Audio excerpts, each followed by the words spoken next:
together here, but, and so it may be that you'll be repeating a little bit of what you said, but to stress this, what is your position on firearm carry rights and Second Amendment rights?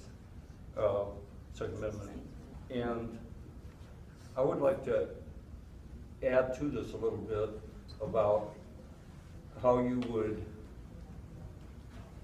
would you have any relationship with permit holders?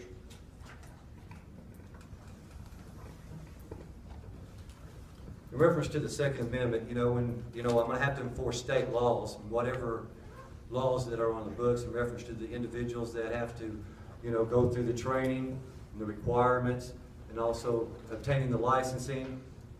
I'm going to have to abide by all state and federal laws in reference to that, in reference to carrying. But, there are ranchers out there that are protecting their livestock, their families, and those are the individuals that may not have the money in order to obtain those licensing fees or go through all the training, but they have carried a gun all their lives. Those individuals, we're going to have to take a case-by-case basis out there in the country. Now, in reference to coming into the city limits and open carry, we're going to have to let the legislator figure that out and let that go through the legislative process. And that's where I'm going to leave that.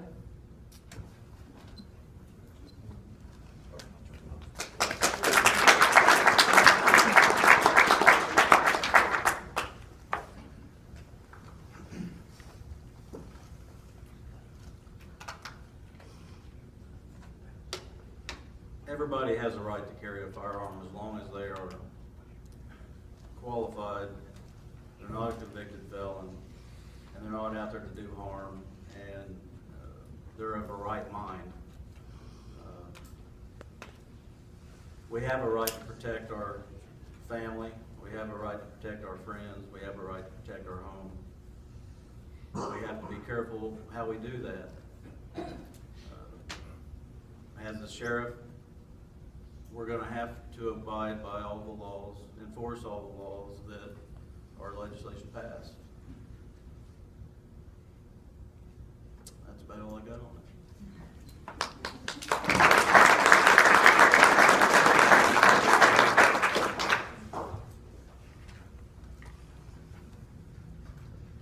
Well, I could be like Rush Limbaugh and say double ditto, but probably shouldn't do that.